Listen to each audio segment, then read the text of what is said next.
Selamat datang, salam sejahtera. Terima kasih karena bersama dengan saya di Nazilin Unity Channel. Saudara-saudara sekalian, ini satu lagi pendedahan paling menarik sekali yang saya temui pada petang ini. Anda harus habiskannya karena ia memang paling menarik, lucu tapi benar, dan benar-benar lucu. Ini daripada Harapan Daily, runding dengan Singapura, gagal runding demi kawasan parlimen. Ini tentang peruntukan yang sebenarnya kita tak pernah tahu, tak pernah diberitahu oleh orang. Perdana Menteri kita telah pun membongkarnya beberapa kali di parlimen, dan hari ini timbalan Perdana Menteri yang kedua tampil memberikan kebenaran dan menyampaikan kepada kita yang tak pernah kita diberitahu. Beliau bertanya, adakah PAS benar-benar prihatin berkenaan keberadaan rakyat di 4 negeri yang ditakbirnya? Sekali lagi, pertanyaan besar ini, adakah PAS benar-benar prihatin berkenaan keberadaan rakyatnya di tempat atau di 4 negeri yang ditakbirnya? Ini persoalan yang perlu ditanya. Memandangkan PAS dan blok parti pembangkang, yaitu Perikatan Nasional, masih gagal untuk berunding dengan kerajaan dalam usaha mendapatkan peruntukan kawasan parlimen mereka. Timbalan Perdana Menteri Datuk Seri Fadillah Yusof mengesahkan tiada usaha rundingan dari pihak PN setakat ini. Kalau selama ini kita dengar ada orang kata mereka diabaikan, kerajaan persekutuan tak bantu dan sebagainya, kerajaan persekutuan tak memberikan peruntukan parlimen dan sebagainya, itu semua adalah perkara yang bohong. Kerana sebenarnya menurut timbalan Perdana Menteri Datuk Seri Fadillah Yusof ini, beliau kata sehingga ke hari ini tiada seorang pun, tiada usaha rundingan dari pihak Perikatan Nasional untuk mendapatkan peruntukan parlimen tersebut. Kata beliau, setakat ini yang jumpa saya cuma Syed Saddiq Syed Abdul Rahman saja, yaitu ahli parlimen Muar. Daripada Perikatan Nasional, belum ada surat rasmi daripada mereka, dan saya masih menunggu, kata beliau. Hairannya, dah 10 bulan kerajaan ini berjalan, masih belum ada apa-apa surat rasmi daripada Perikatan Nasional untuk membuat rundingan. Pernah ada perjumpaan dengan mereka, tetapi berkaitan hal-hal lain. Katanya kepada pemberita selepas merasmikan sambutan Jubli Emas Lembaga Kenaf dan Tembakau Negara di sini pada malam Isnin. Penulis pasti ahli parlimen tahu kepentingan dana pembangunan untuk kawasan yang mereka wakili. Namun, mereka langsung tidak peduli perkara ini. Jika blok PN masih teragak-agak untuk berbincang isu peruntukan kawasan, bagaimana mungkin mereka berunding dengan Singapura? Timbalan Presiden PAS Datuk Tuan Ibrahim Tuan Man telah mengumumkan bahawa 4 negeri di bawah pentadbiran Perikatan Nasional membincangkan kerjasama dengan Singapura. Kami telah mengadakan perbincangan mengenai fokus pembangunan di Malaysia dan Singapura. Selain itu, pertemuan ini turut membincangkan potensi kerjasama Singapura dengan negeri Kelantan, Terengganu, Kedah dan Perlis yang berada di bawah pentadbiran PAS dan PN, katanya dalam hantaran di Facebook semalam. Perlu difahami, dana peruntukan kawasan boleh diperoleh dengan lebih cepat berbanding pelaburan luar dari Singapura. Mengapakah Wakil Perikatan Nasional yang telah dilantik tidak berfungsi sebagaimana yang disepatutnya? Saudara-saudara sekalian, ini memang persoalan paling besar kita, yaitu mengapakah Wakil Perikatan Nasional yang telah dilantik untuk menjadi juru runding orang tengah tidak berfungsi sebagaimana yang sepatutnya? Sekian dulu untuk kali ini. Jangan lupa tinggalkan komen Anda, tekan butang subscribe. Kita jumpa lagi. Bye-bye.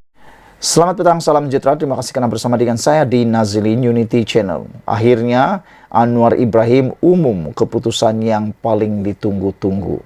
Selepas kemenangan di PRK Dun Pelangai beberapa hari yang lepas, Anwar Ibrahim membuat lawatan ke Sabah. Dan akhirnya, hari ini Anwar Ibrahim mengumumkan keputusan yang betul-betul ditunggu oleh rakyat Malaysia.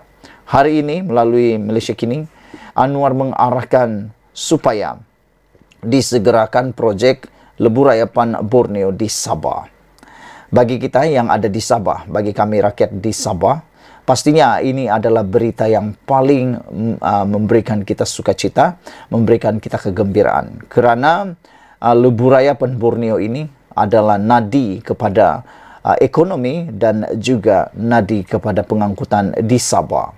Perdana Menteri Anwar Ibrahim mengakui pembinaan Lebuh Raya Pan Borneo di Sabah lebih perlahan berbanding di Sarawak.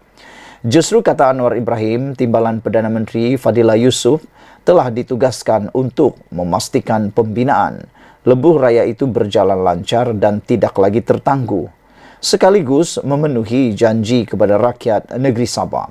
Ini yang kita mahu. Janji harus ditepati. Kalau inilah yang berlaku, yaitu perjalanan pembinaan projek Pan Borneo dapat disiapkan sebelum tahun 2027, saya yakin Anwar Ibrahim tidak akan susah untuk menang dalam pilihan raya itu, kerana pasti rakyat Sabah akan memilih beliau sekali lagi. Yang penting janji ini, yaitu Pan Borneo, disiapkan dengan menepati seperti yang dijadualkan. Selain itu, kata Anwar Ibrahim, Kementerian Keuangan juga diarahkan untuk memastikan penyaluran peruntukan dapat dipercepatkan.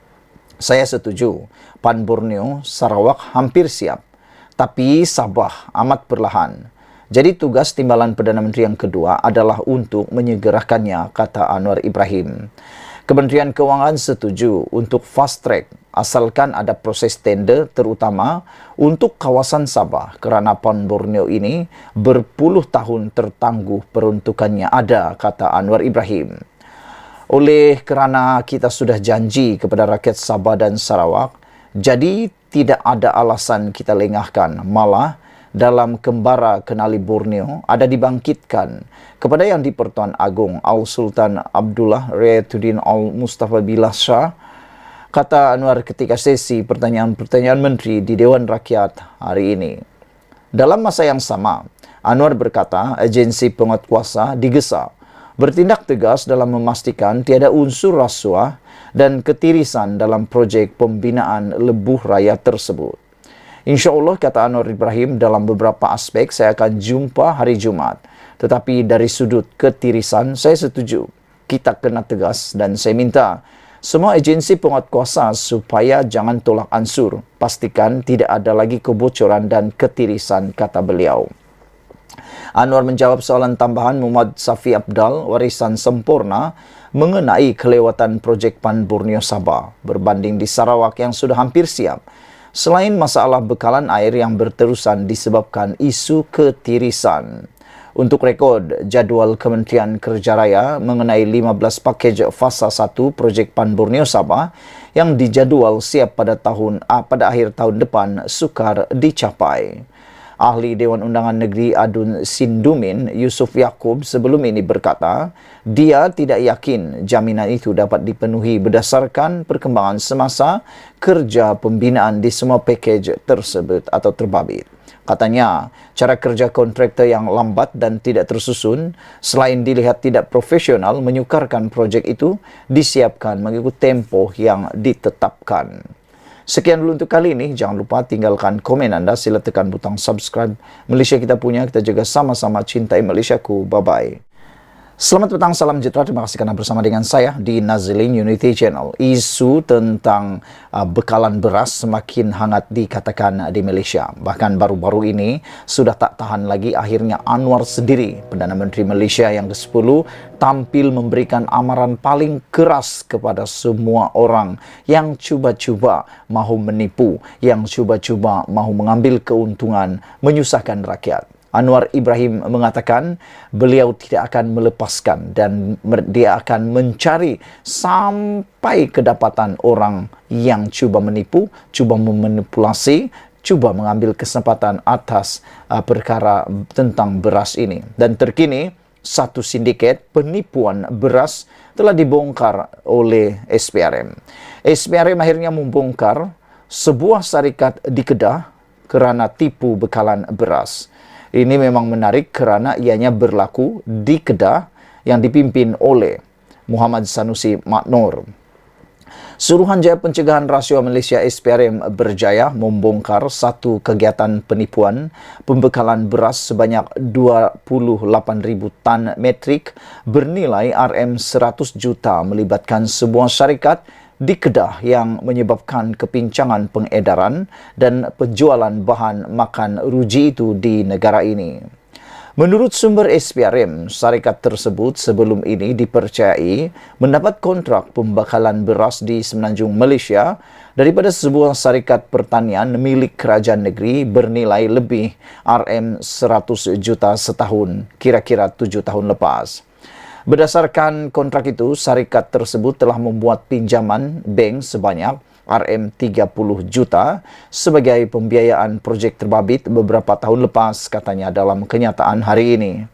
Menurut sumber itu, pengarah syarikat berkenaan disyaki telah berpakat dengan seorang ahli lembaga pengarah syarikat milik kerajaan negeri bagi mengesahkan pembelian dan penghantaran 28,000 tan metrik beras setahun, namun pembekalan itu tidak dibuat. Yang menarik perhatian netizen hari ini ialah siapa ahli lembaga pengarah syarikat yang adalah milik kerajaan negeri ini. Yang menghairankan ialah kenapa boleh bersekongkol, berpakat dengan ahli lembaga pengarah itu dengan seorang lagi pemilik syarikat tersebut. Ini amat mendukacitakan kita. Seorang ahli lembaga pengarah syarikat milik kerajaan negeri sanggup melakukan perbuatan terkutuk ini yang telah pun menyusahkan seluruh rakyat Malaysia, khususnya di Semenanjung Malaysia. Katanya, sebelum ini syarikat itu telah mengemukakan dokumen dengan butiran matan palsu kepada pihak bank untuk tujuan permohonan pembiayaan pinjaman berkenan dan telah menerima amount sebanyak 30 juta ringgit itu menerusi beberapa transaksi. Sementara itu, pengarah kanan siasatan SPRM Datuk Seri Hisamuddin Hashim ketika dihubungi mengesahkan perkara tersebut dan kes disiasat mengikut Seksyen 18 Akta SPRM 2009. Saudara-saudara sekalian, saya amat suka dengan isu kali ini. Kenapa? Kerana ianya amat bertepatan sekali dengan keadaan kita sekarang. SPRM diharap terus dapat mengukuhkan lagi kuasa, bahkan menjalankan tanggungjawab dengan lebih berani lagi. Semoga dengan pembongkaran ini, masalah beras yang mencengkam Malaysia dapat diselesaikan dan harap-harapnya ini tidak akan harap-harapnya perkara ini dapat membersihkan nama Anwar Ibrahim. Sekian dulu untuk kali ini. Jangan lupa tinggalkan komen Anda, tekan butang subscribe. Malaysia kita punya, kita jaga sama-sama, cintai Malaysiaku. Bye-bye. Selamat malam, salam sejahtera. Terima kasih karena bersama dengan saya di Nazilin Unity Channel. Ini seakan-akan kali pertama Anwar Ibrahim macam dah tak sabar lagi. Ini apabila ada perdebatan keras berlaku di parlimen hari ini. Sehingga kan Anwar Ibrahim tampil memberikan kenyataan yang jarang-jarang kita dengar. Kata Anwar Ibrahim, lihat keseluruhan temu bual. Jangan petik jawapan cut and paste. Anwar Ibrahim padu menyekolahkan Hamzah Zainuddin.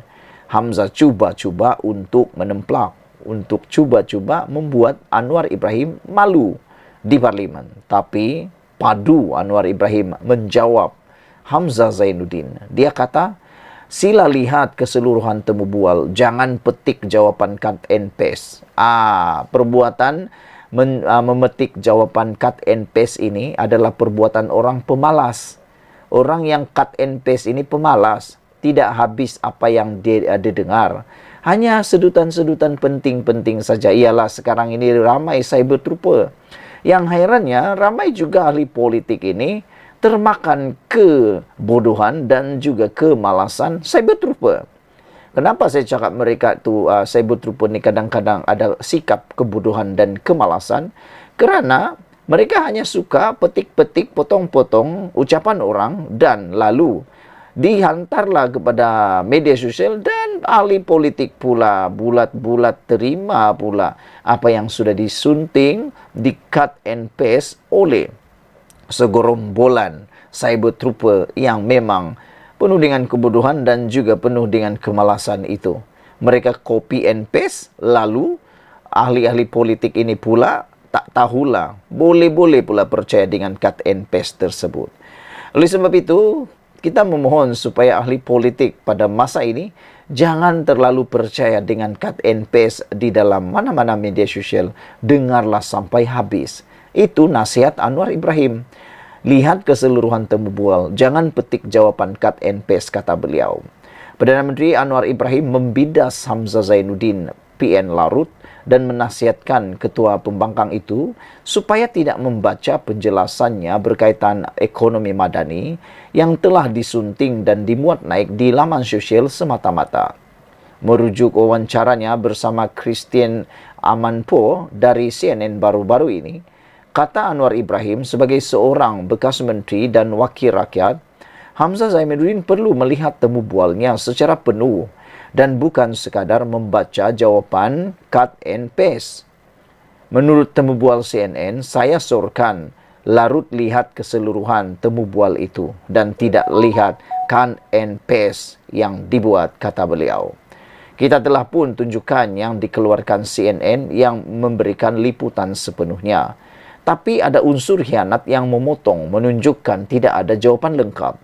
Katanya, ketika menjawab komen Hamzah Zainuddin yang menyentuh mengenai wawancara bersama CNN itu ketika memberikan soalan tambahan berkaitan kerangka dasar ekonomi madani.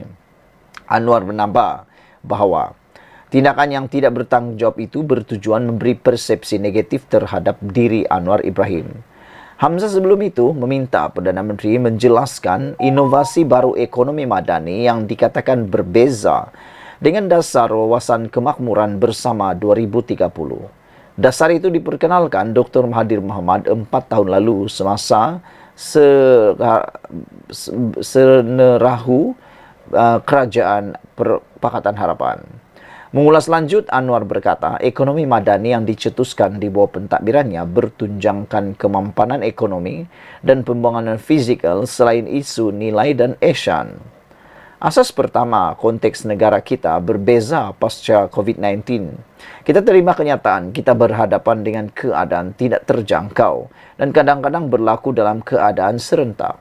Oleh itu, kita memikirkan keperluan memperkenalkan dasar yang selari dengan nilai, agama, pemikiran, dan masalah tempatan yang tidak semestinya sesuai dengan saranan awal Bank Dunia. Ekonomi madani juga mendukung cita-cita menyeluruh negara. Bukan sahaja hasil ekonomi, tetapi sasaran sosial tata kelola, kata beliau lagi. Anwar turut bersetuju bahawa usaha untuk memberi penjelasan lebih lanjut perlu digerakkan supaya rakyat faham tentang ekonomi madani. Sekian dulu untuk kali ini. Jangan lupa tinggalkan komen anda untuk isu kali ini. Malaysia kita punya, kita juga sama-sama cintai Malaysiaku. Bye-bye.